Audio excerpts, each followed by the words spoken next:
चिऊ pimple आलाय आणि दुखतो पण आहे. का नाही येणार पिंपल? बायकोला सांगत तुला खायला करते ते खायचं सोडून जायचं त्या मित्रासोबत पार्ट्या करायला.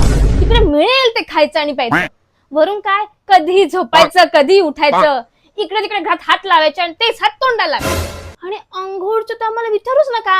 4 दिवस आम्ही अंघोळ न करता असेच गटऱ्यासारखे घरात फिरतो. मग मला सांग सौरभ, तोंडावर पिंपल आहे गुलाबाची फुलं म्हणणार आहे?